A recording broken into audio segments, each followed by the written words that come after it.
거룩한 주일에 하나님께서 저와 여러분에게 주시는 말씀입니다. 신약 성경 요한계시록 7장입니다.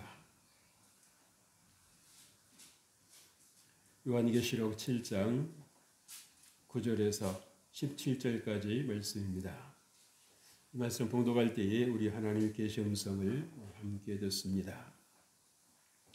이후에 내가 보니 각 나라와 족속과 백성과 방언에서 아무도 능히 셀 수 없는 큰 무리가 나와 흰옷을 입고 손에 종려가지를 들고 보좌 앞과 어린 양 앞에 서서 큰 소리로 외쳐 이르되 구원하심이 보좌에 앉으신 우리 하나님과 어린 양에게 있도다 하니 모든 천사가 보좌와 장로들과 네 생물의 주위에 서 있다가 보좌 앞에 엎드려 얼굴을 대고 하나님께 경배하여 이르되 아멘. 찬송과 영광과 지혜와 감사와 존귀와 권능과 힘이 우리 하나님께 세세토록 있을지어다. 아멘 하더라. 장로 중 하나가 응답하여 나에게 이르되 이 흰옷 입은 자들이 누구며 또 어디서 왔느냐. 내가 말하기를 내 주여 당신이 아시나이다 하니 그가 나에게 이르되 이는 큰 환란에서 나오는 자들인데 어린 양의 피에 그 옷을 씻어 희게 하였느니라. 그러므로 그들이 하나님의 보좌 앞에 있고 또 그의 성전에서 밤낮 하나님을 섬기며 보좌에 앉으시니가 그들 위에 장막을 치시리니 그들이 다시는 줄이지도 아니하며 목마르지도 아니하고 해나 아무 뜨거운 기운에 상하지도 아니하리니 이는 보좌 가운데에 계신 어린 양이 그들의 목자가 되사 생명수 샘으로 인도하시고 하나님께서 그들의 눈에서 모든 눈물을 씻어 주실 것임이라. 아멘. 할렐루야. 할렐루야. 하나님께서 오늘 여러분들과 함께 하시는 줄 믿습니다. 우리가 이 세상을 살면서 살아가는 것은 한 번은 다 살아가는 것입니다만은 어떻게 살아가는 것이 과연 인생다운 그런 삶인가 라는 것을 한 번 더 생각을 해보게 됩니다. 또 우리가 또 살면서 본의 아니게 마음 아픈 일도 생기고요. 또 억울한 일도 생기고 내 뜻대로 되지 않는 것 때문에 때로는 정말 울적해질 때도 있습니다. 그렇지만 그것이 우리만의 어떤 삶이 아니라 또 우리의 그러함에도 불구하고 우리가 하나님께서 우리에게 주신 이 인생, 이 삶을 완주했을 때 하나님의 위로와 또 보상이 여러분 기다리고 있다는 것을 꼭 믿으시기를 바랍니다. 그래서 정말 우리가 무언가를 기대하며 살 수 있다라고 하는 것 참 좋은 것 같습니다. 여러분은 뭘 기대하고 사십니까? 이 세상을 사는 낙이 무엇입니까? 낙은 무슨 그냥 사는 거죠. 그러나 이런 우리가 어떤 우리 감각에 의존하는 것보다도 하나님께서 우리에게 주시는 또 주셨던 그런 은혜와 말씀을 우리가 다시 한번 상기하면서 살아갈 때에 내가 얼마나 정말 복된 존재인가라고 하는 것, 내가 스스로도 내 죄의 문제가 얼마나 심각하다라고 하는 것을 알지도 못한 그런 상황이 있을 때, 인지하지도 못하고 있는 상황에서도 하나님께서 우리를 친히 아시고 예수님을 이 땅에 보내주셨다라고 하는 것은 여러분 우리 찬송가 가사처럼 감사한 것입니다. 하늘을 두루 안에 삼고 바다를 먹물 삼아서 하나님의 사랑을 다 기록한다 해도 할 수 있다 없다? 없다는 것입니다. 우리가 얼마나 많은 순간순간 이 하나님께 감사할 것들 놓치고 있는지 모릅니다. 당연하게 생각을 하는 거예요. 그렇죠? 근데 여러분 병원에 가보면 많은 것을 생각하게 합니다. 저분들이 나보다 더 못 살았기 때문에 저렇게 이곳에 와 있을까? 일이 없어서도 아니고 삶의 목적이 없어서도 아니고 그럼에도 불구하고 그러한 모든 일련의 것들을 다 뒤로 미룬 채 병원에 자기 몸을 맡겨야 하는 그러한 삶을 보면서 우리가 정말 하나님께 감사할 일들이 얼마나 많은가라고 하는 것을 생각을 해볼 수 있습니다. 그래서 여러분 시편 50편에 보면 말씀했죠. 감사로 제사를 드리는 자가 나를 영화롭게 한다 그랬습니다. 그래서 여러분 우리가 세상 말처럼 감사할 게 있어야 감사하죠. 여러분 이것처럼 여러분 정말 이 무감각한 게 없는 겁니다. 없는 거예요. 어느 복음 가수의 그 찬양 가사를 우리 빌리지 않더라도 우리가 조금만 더 기도의 자리로 가고 우리가 조금만 더 말씀을 우리가 묵상하는 자리로 간다고 하면 나의 나된 것이 뭐라는 얘기입니까? 하나님의 은혜에 따른 것입니다. 은혜에 따른 것. 내일을 알 수 없다는 것 때문에 얼마나 많은 분들이 불안해합니까? 두려워합니까? 오늘은 어떻게 살아냈지만 또 내일이라고 하는 그 시간을 내가 어떻게 감당할 수 있을까? 그런 생각 속에 살아가는 분들이 적지를 않더라는 것입니다. 그래서 자신의 힘만으로 견디다 못하면 어떻게 됩니까? 세상 포기하는 거죠. 왜? 살아날 힘이 없으니까요. 그래서 여러분 우리가 겉보다는 무엇이 더 중요합니까? 속이 중요한 것입니다.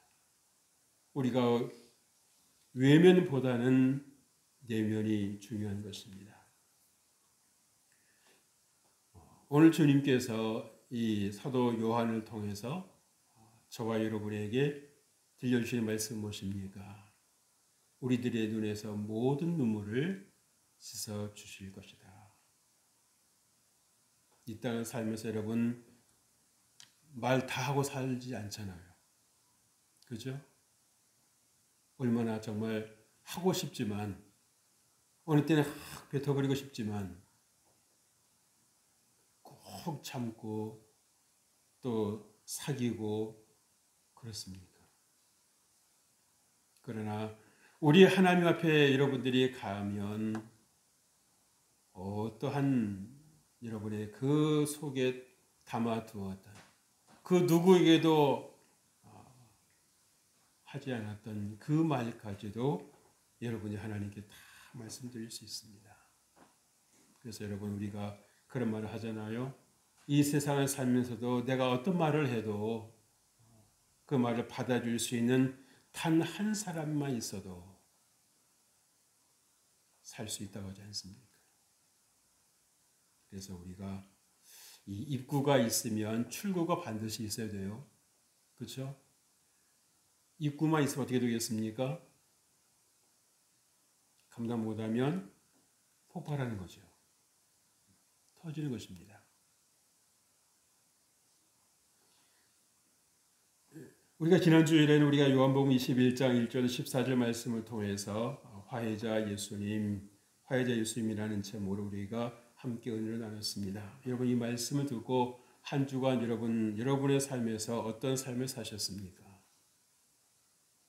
먼저 여러분 누군가에게 여러분과 어떤 마음의 거리가 있든지 마음의 불편함이 있든지 하는 그런 누군가에게 여러분 찾아가셨습니까? 아니면 먼저 전화를 거셔서 좀 화목하게 하는 그 하나님의 사람으로서의 그 직분을 감당하셨습니까?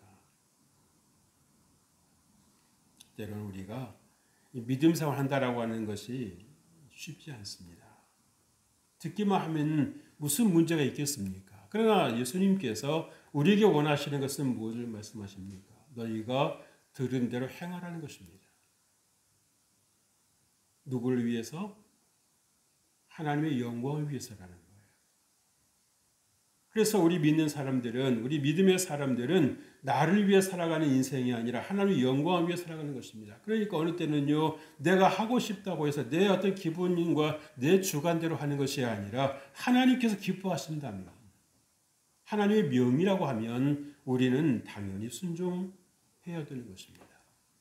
그리할 때 하나님께서 그 순종하는 자에게 은혜를 베풀어 주시는 것이고 하나님께서 복을 주시는 것. 그래서 우리가 정말 어떻게 보면 순교의 삶을 살아가는 것이 아닌가. 나를 죽이지 않으면, 내 감정을 절제하지 못하면, 다스리지 못하면 주의 말씀에 순종하기가 어려운 것입니다.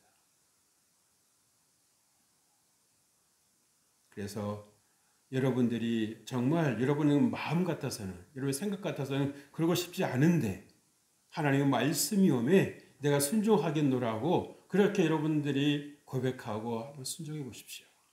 그리고 하나님, 제가 오늘 조금만 순교를 했습니다 하고 여러분들이 하나님께 한번 이렇게 올려드려 보세요. 하나님께서 뭐라고 말씀하시나. 여러분들에게도 아마 좋은 일이 있을 것입니다. 아, 내가 이겼구나. 하나님께서 내게 능력을 주셨구나. 그래서 여러분들이 작은 것에 승리하면 큰 것에도 승리할 가능성이 많아지는 것입니다. 여러분 스스로의 격을 높이실 수가 있는 것입니다. 아, 내가 나날이 좋아지고 있네. 내가 성장하고 있네. 내가 예수님을 닮아가고 있어. 라는 그런 생각을 할 수 있는 거지요. 여러분, 우리가 이 땅에 사는 것이 뭡니까? 천국 연습하는 거 아닙니까? 그죠? 세상에서 내 마음대로 살다가 갑자기 여러분 천국에 여러분 도착했다 생각해 보십시오. 감당이 될까요? 안 됩니다. 우리 그렇게 쉽게 적응하는 존재가 아니에요. 그래서 지혜로운 사람은 이 땅에 사는 동안에 하나님이 이미 나에게 천국을 주셨고 내가 그 천국을 내가 과연 그 천국에 적응을 하고 있는가, 아니면 천국은 천국이고 내 인생은 내 인생으로 살아가고 있는가, 여러분 생각해 보셔야 되는 거예요. 왜 주님께서 우리에게 위로해 주시겠다 말씀하시는 겁니까? 예수님을 모시고 사는데 내 마음대로 안 된단 말이에요. 그런데 어떻게라도 하나님 말씀 순종하려고 하다 보니까는 내 힘으로 안 되니까 어떻게 합니까? 하나님께 눈물을 기도하는 게, 하나님 내 성정으로는 말씀에 순종하기 너무 어려운데 하나님 어찌하면 좋습니까? 그래도 말씀에 순종해야 되지 않습니까? 나에게 은혜를 주옵소서. 나에게 은혜를 베풀어 주옵소서라고 여러분들 간절히 기도하시면서 사시는 겁니다. 그랬을 때 하나님 위로가 여러분에게 임하는 것입니다. 여러분 믿음 생활처럼 잘하려고 하면 한도 끝도 없습니다. 끝도 없어요. 이 정도면 되겠지? 한 번 용서해 줬으니까 되겠지? 여러분 그럴까요? 예수님은 그렇게 말씀하지 않으셨습니다. 그죠?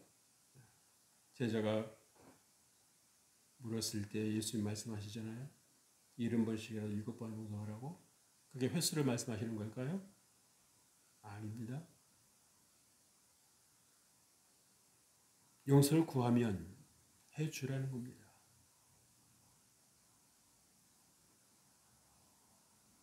그래야 네가 내 자녀가 된다는 겁니다. 나도 너를 용서했다. 나도 너를 용서했다. 네가 알 거야. 나를 얼마나 부인했는지, 나를 원망했는지, 나를 불신했는지. 그래도 나는 너를 용서했다. 주님 말씀하시는 겁니다. 오늘 말씀 보면 우리가 이 삶을, 우리 인생의 삶이 보상이라는 단어와 연결이 될 때가 있죠. 그죠? 그래서 우리가 어떤 일을 했을 때도 보상이 있을 때는 하려고 하는 동기가 있지만 보상이 없으면요, 내가 왜 그걸 해? 라는 생각이 자연스럽게 드는 겁니다. 그렇지만 우리가 이 보상이라는 단어를 당장 눈앞에서 뭔가 얻어내려고 하면 여러분이 넘어질 수밖에 없고 자빠질 수밖에 없는 겁니다. 내가 언제까지 해야 되지? 내가 이걸 어떻게 언제까지 할 수 있겠지? 그러다 무당이 퍼지는 거죠. 넘어지는 겁니다.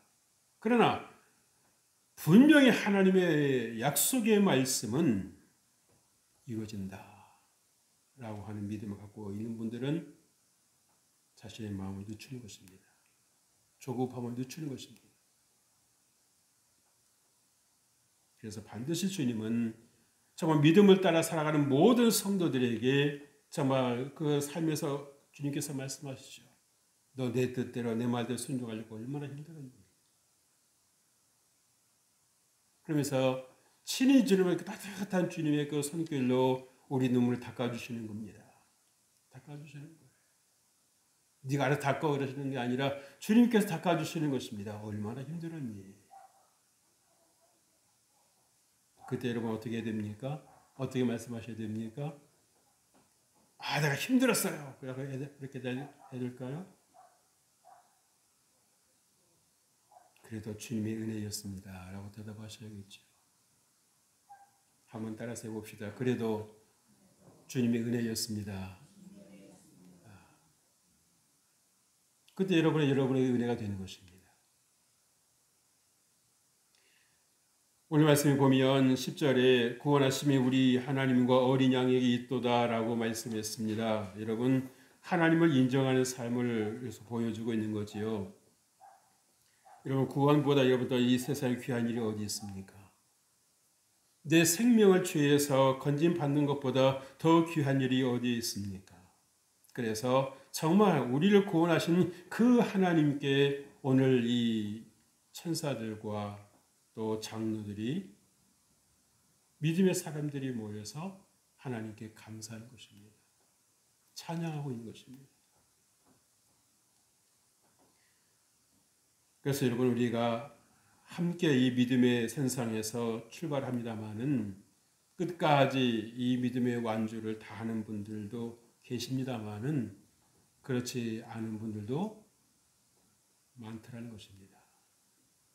많더라는 거예요. 자기를 꺾지 못하고 자기를 부인하지 못하면 결코 하나님의 은혜를 받을 수가 없습니다. 받을 수가 없어요. 그래서 예수님께서도 우리에게 말씀하지 않습니까? 나를 따르려고도 어떻게 하라고요? 자기를 부인하고 자기 십자가를 지고 날마다 나를 따를 것이라고 말씀하십니다. 자기를 부인한다는 게 뭡니까? 내 뜻대로가 아니라 하나님의 뜻대로 살겠다는 거지요. 내 의지를 앞세우는 것이 아니라 하나님의 의지를 앞세우는 것입니다. 그래서 성경에서도 보면 정말 자기 의지를 내려놓고 주의 말씀에 순종했던 자들마다 하나님의 놀라운 기적을 맛보았습니다. 하나님의 놀라운 능력을 체험했습니다. 밤새도록 그렇게 그물질을 해도 고기 한 마리 보이지 않던 그 그물에 예수의 말씀에 순종한 것뿐인데 엄청나게 잡히는 그러한 역사들. 내 인생은 하나님께서 이끌어가 주심이 감사구나, 복되구나 라고 하는 것을 알 수 있는 것이지요. 그래서 여러분 우리가 정말 예수를 바라봄으로 믿음을 잘 지켜내시기를 주의 이름으로 축복합니다. 오늘 말씀에 보면 손에 종려가지를 들고 찬양했다고 그랬어요. 우리가 입술로 찬양하는 것도 좋습니다만은 할 수 있다고 하면 우리가 도구를 함께 가지고 찬양할 때 하나님께 더 큰 찬양이 되는 것이죠. 그죠? 그래서 여러분 우리가 물론 우리의 목소리로 찬양할 수도 있습니다만은 우리가 악기를 가지고 찬양하면 어떻습니까? 더 분위기가 업되잖아요. 그죠? 업되는 것입니다. 그래서 간혹가다 이렇게 달리기를 하시는 분들 보면은 귀에 뭐가 꼽혀 있죠. 그죠? 이어폰이 꼽혀 있습니다. 뭐 하는 겁니까? 음악 때문에 듣는 겁니다. 그러면 달리는 것이 그만큼 지루하지가 않은 거예요. 그래서 여러분들이 할 수 있으면 여러분 그냥 입으로만 하시지 말고 여러분 하나님 찬양할 때 손뼉치며 하셔도 좋고요. 그죠?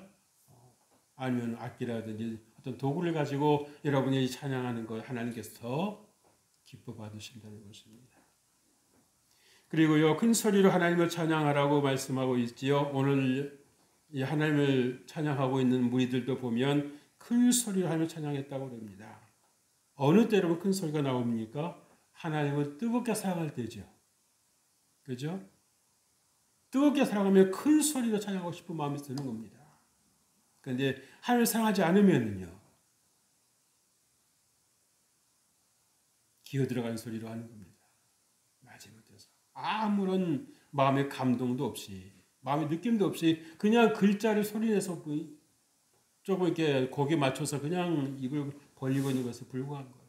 그러나 정말 기쁨으로 감사함으로 하나님 앞에 찬양할 때 어떻습니까? 우리 마음에도 그 기쁨으로 인해서, 그 찬양으로 인해서 우리 마음이 바뀌어지는 것입니다. 바뀌어지는 거예요. 우리가 같은 노래도요, 듣는 것하고 내가 부르는 것하고는 같아요, 달라요? 다르죠? 다릅니다. 그래서 여러분들이 정말 때로는 마음을 감당하기 어려운 일이 있을 때에 이런 걸 가만히 생각하고 있지 말고 여러분의 생각을 바꿔서 찬송과 소리내서 부르십시오. 한 번 부르고 두 번 부르고. 그러면 정말 여러분의 마음에 여러분이 좀 생각지 않았던 하나님의 위로와 하나님의 은혜가 가득하게 될 줄로 믿습니다. 그래서 여러분 한점 하나님 옆에 찬송하되 큰 소리로 하나님을 찬양하는 훈련을 하세요. 하나님 앞에서 여러분 점잖하게 하지 않아도 됩니다. 다윗 왕은 어떻게 했습니까? 하나님께서 주시는 그런 법궤를 옮길 때 어떻게 했어요? 온 몸으로 여러분 찬양하지 않았습니까? 그죠? 그의 아내던 미갈이 그렇게 업신여길 정도로 어떻게 왕이 채통도 없이 그렇게 백성들 앞에서 뛰느냐고. 근데 다윗은 그것이 문제되지 않았습니다. 나를 사랑하시고 나를 구원하시는 하나님께서 기뻐하실 수 있다면 내가 무엇을 못하리? 마치 어린아이가 부모님 앞에서 뛰노는 것처럼 그렇게 하나님을 찬양하니까 하나님이 얼마나 좋으시겠어요. 네가 나를 즐겁게 해주는구나. 내 마음을 기쁘게 해주는구나. 그럼 하나님께서 받으시고 그냥 넘어가실까요? 아니죠. 그죠? 살아가면 더 주고 싶은 것이 우리 마음 아닙니까? 때로는 전혀 본 적도 없는 꼬마가 애기가로 싹 지나가면 이러면 뭐 주고 싶어요? 안 주고 싶어요? 입장하면 뭐 주고 싶잖아요. 둘째로 찬송과 영광과 지혜와 감사와 존귀와 권능과 힘이 하나님께 세세도록 있을지어다라고 하나님을 찬양하고 있습니다. 오늘 12절 말씀이지요. 여러분 우리가 정말 이 아멘으로 마음을 같이하여 하나님 높이는 자세가 얼마나 중요한지 모릅니다. 그래서 우리가 한 사람 한 사람 개인으로 하나님을 찬양하는 것도 좋지만 우리가 마음을 같이해서 하나님을 찬양하는 것보다 하나님께서 더 기뻐하시는 것이 없다라고 하는 거죠. 그래서 여러분의 삶에서도 좋은 일에 여러분 공감하는 자세를 갖추실 수 있길 바랍니다. 나하고 무슨 상관이 있어? 라고 할 것이 아니라 야 정말 좋다. 함께 공감할 수 있고 함께 느낄 수 있는 그래서 여러분 감각이 살아나야 된다라고 하는 거죠. 그래서 여러분 하나님의 위로도 우리 수고에 공감해 주시는 거 아니겠습니까? 그래야 안 그래요? 그런 거죠. 뭐 당연한 걸 갖고 그러니 라고 주님께서 말씀하시는 것이 아니라 우리가 믿음을 따라 살아가려고 수고하고 애썼던 것들을 주님께서 다 알아주신다는 겁니다. 위로해 주신다는 거예요. 얼마나 힘들었니? 내가 너를 알아. 내가 네 마음을 알아 하고 주님께서 말씀해 주시는 것입니다. 또 오늘 흰옷 입은 자들이라는 말씀이 나오는데요. 이 말씀은 무엇입니까? 큰 화단에서 나오는 자들이라는 것입니다. 우리가 믿음 생활하면 정말 우리의 수월하게 믿음 생활하는 분도 있습니다만은 정말 이 믿음을 지키기 위해서 목숨을 내놓고 신앙생활하는 분들도 있다는 사실입니다. 있다는 사실이에요. 왜? 신앙생활에 적합하지 않은 환경 속에서 살아가는 분들도 있기 때문입니다. 그럼에도 불구하고 신앙을 결코 버리지 아니하고 포기하지 아니하고 끝까지 믿음을 지켰던 그런 믿음의 사람들에게 환경을 이기고 정말 하나님을 바라보는 그 성도들을 하나님께서 기뻐 받으신다는 것입니다. 주님께서 뭐라고 말씀하십니까? 너희 몸을 죽이는 자를 두려워하지 말고 너희 몸과 영혼을 함께 죽이는 자를 두려워하라고 주님 말씀하시는 거예요. 무슨 말입니까? 사람을 두려워하지 말고 하나님을 두려워하라는 것입니다. 근데 우리가 잘못하면 거꾸로 살 때가 있죠. 당장 사람에게 어떤 협박을 하고 위협을 하면 휘청하잖아요. 처음에는 괜찮았다가도 몇 번 반복해주면 사람은 자꾸 이게 잽을 맞으면 어떻습니까? 약해진단 말이에요. 그러고 보면 정말 우리 신앙의 선배들이 그 어려운 가운데서도 이 믿음을 지켰다라고 하는 것이 정말 얼마나 대단한가. 얼마나 하나님을 굳게 의지했으면 그 고문과 그 학대를 온 몸으로 받아낼 수 있었을까? 라고 하는 거죠. 그래서 여러분의 환경이 어떠하든지 여러분이 정말 기도와 말씀 묵상을 통해서 정말 여러분들이 잘 이겨내실 수 있기를 주의 이름으로 축복합니다. 어린 양의 피에 옷을 씻어서 희게 했다고 말씀합니다. 여러분, 옷이라는 무엇을 말합니까? 성도의 정체성을 의미하지요. 그죠? 여러분, 우리가 세상에서도 어떤 옷을 입었느냐에 따라서 그 사람의 신분이 가늠되어지는 걸 볼 수 있습니다. 제복을 입었는지 아니면 유니폼을 입었는지 아니면 허란 옷을 입었는지 따라서 저분이 어떤 사람이겠거니 라고 하는 생각을 할 수가 있는 것입니다. 그렇다고 하면 우리가 정말 예수 그리스도 앞에 나아갈 때 어떤 옷을 입습니까? 더러운 옷이 아니라 검은 옷이 아니라 흰 옷을 입는 것입니다. 내가 희게 한 것이 아니라 주님께서 희게 하신 그 옷을 입는 것입니다. 그래서 여러분들이 정말 늘 하나님 안에서 정말 이 천사들이 하나님께 올려드렸던 이 7가지 사항들, 찬송, 영광, 지혜, 감사, 존귀, 권능, 힘, 여러분들도 주님께 올려드실 수 있기를 주의 이름으로 축복합니다. 아멘. 세 번째로 보좌 가운데 계신 어린 양이 그들의 목재가 되어주셨다라고 말씀합니다. 여러분, 우리가 이 말씀을 보면서 시편 23편을 떠올릴 수 있죠. 다윗이 고백한 시 아닙니까? 그죠? 여호와는 나의 목자시니. 이것이 전혀 상관이 없는 관계 속에서 나온 말이 아니라 자신도 건드린 뭐가 있었습니까? 양떼가 있었잖아요. 그죠? 그래서 그 양떼를 위해서라고 하면 목숨을 아끼지를 않았습니다. 사자의 이빨과 곰의 그 발톱에서 양을 건져냈다 그러잖아요. 그죠? 몸을 살렸다고 하면 이게 가능할까요?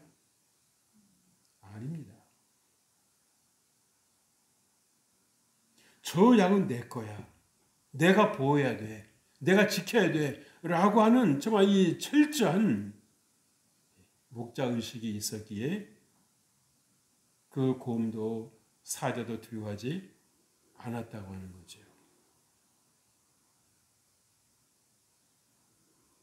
어쩌면 다윗이 이렇게 정말 담대하게 달려드니까는 아마 이 사자도 곰도 움찔했을 것 같아요. 그죠? 웬만하면 무서워서 도망가는 게 보통 아닙니까? 그죠? 근데 되레 쫓아오는 겁니다. 그러니까는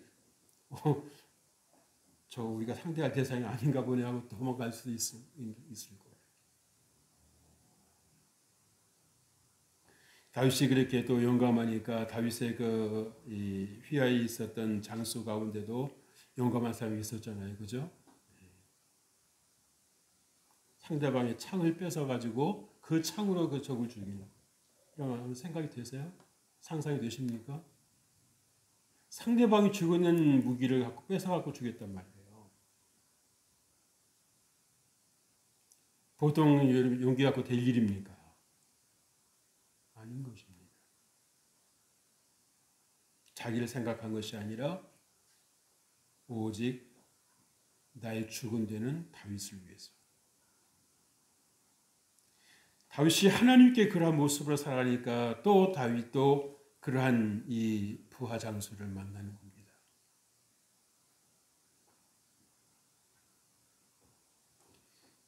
그래서 생명수 샘으로 인도하신다고 말씀을 했습니다. 여러분, 양들의 필요를 이미 우리 하나님께서 파악하고 계신다라고 하는 거지요. 그래서 여러분들이 정말 이 땅에서의 삶을 사는 동안 여러분 필요한 것이 무엇입니까? 나를 생명수 샘으로 인도해 주시는 그 하나님의 은혜를 여러분들이 아셔야 되는 거죠. 그래서 여러분의 짐을 목자 되신 주님께 넘겨드리실 수 있기를 바랍니다. 내 힘으로 감당하려고 하지 말고 시간이 지나면 어떻게 되겠지라고 하는 생각이 아니라 여러분 살아보셔서 아시겠습니다마는 안 되는 건 안 되는 겁니다. 협박한다고 되는 것도 아니고요. 화를 낸다고 되는 것도 아니고요. 여러분 타협을 한다고 되는 것도 아닙니다. 하나님께 맡겨드리면 되는 것입니다. 하나님께서 일을 해 주시도록 여러분이 맡기는 것이 대단히 중요한 거예요. 너의 길을 여호와께 맡기라. 저가 이루시고 의인의 유동함을 영영이 허락지 아니하시리라 라고 말씀해 주시는 것입니다. 하나님은 결코 멀리 계시지 않습니다. 하나님으로 가까이 계십니다. 여러분의 목자가 되어주십니다. 여러분이 정말 마땅히 빌 바를 알지 못하는 그 순간에도 목자 되신 하나님께서 여러분과 함께 하고 계시는 것입니다.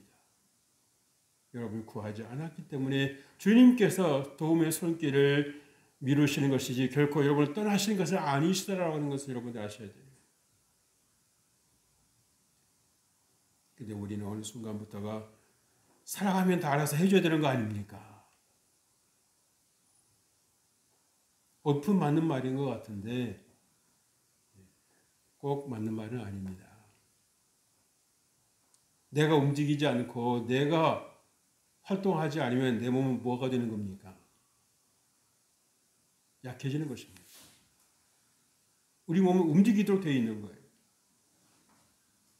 근데 움직이지 않고 누가 알아서 해주겠지, 누가 받는 삶을 산다고 하면 어떻게 되겠습니까? 내 삶도 그렇고 내 몸은 무기력해지는 것입니다. 약해지는 것입니다. 그러나 하나님께서는 우리가 무기력해지고 약해지는 걸 원치 않으십니다.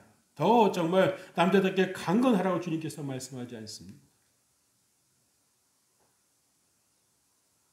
여기서 남자라는 생물학적 남자가 아닙니다.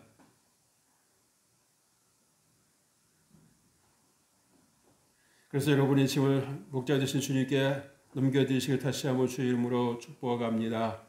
오늘은 눈에서 모든 눈물을 씻어주실 것이라고 말씀하셨어요. 여러분 수고를 알아주신다는 것입니다. 그러니까 여러분의 수고가 헛되다 헛되지 않다. 헛되지 않다는 것입니다. 우리가 정말 할 수만 있다고 하면 옆에 가까운 사람으로부터 인정을 받고 또 위로받고 싶은 생각이 있잖아요. 그죠? 근데 사람인지 어떻게 다 알겠습니까? 그러나 우리 하나님께서는 우리 한 사람 한 사람을 너무너무 잘 아시는 겁니다. 그래서 내 힘으로 인생을 살아가는 것 같은 그 순간에도 우리가 하나님의 음성을 듣고 또 들어보면 내가 너와 그때 같이 있었다. 내가 그때도 너와 같이 있었다. 네가 느끼지 않았을 뿐이지, 느끼지 못했을 뿐이지 내가 너를 떠난 것은 아니었어. 그래서 여러분 그 우리 유명한 그 이야기 있잖아요. 그 있죠, 그죠? 모래 위에 발자국. 이렇게 생각하십니까? 모래 위에 발자국.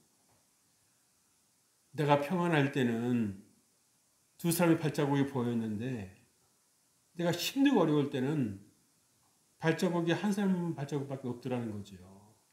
근데 그 발자국이 누구였다고요? 내 발자국인 줄 알았는데 예수님 발자국이셨다는 겁니다. 예수님께서 나를 업고 거기를 건너가셨다는 거예요. 그래서 여러분 이스라엘 백성들을 하나님께서 인도해 내실 때 어떻게 표현하십니까? 내가 너를 업었다고 말씀하시는 겁니다. 그러니까 엎여 있으니까 내가 수고할 일이 있습니까? 없습니까? 없는 거죠. 그래서 하나님께서 정말 이 애굽의 그 모든 그런 강한 군대를 물리치시고 그리고 정말 이 홍해를 육지같이 건너게 하신 그 모든 일련의 과정이 뭡니까? 하나님께서 업어서 이스라엘 백성들을 건져내셨다는 거예요. 그래서 여러분들이 정말 힘들고 어려울 때 내 주변에 아무도 없어라고 섭섭해하고 서운하고 하는 그런 마음에 빠지지 말고 그래도 하나님은 나와 함께 하신다라고 하는 것. 여러분의 생각에 내실 수 있기를 기억해 내실 수 있기를 주의 이름으로 축복합니다. 하나님 여러분들을 위로하시는 거예요. 조금 더 힘내라. 조금 더 힘내라. 내가 너와 함께 하고 있어. 조금만 힘내. 좋은 일이 있을 거야. 좋은 일이 있을 거야. 처음부터 좋은 일이 있으면 이게 좋은 건지 안 좋은 건지 모르잖아요. 그죠? 근데 조금 안 좋은 게 있으면요. 아하, 내가 건강한 게 그냥 건강이 아니구나.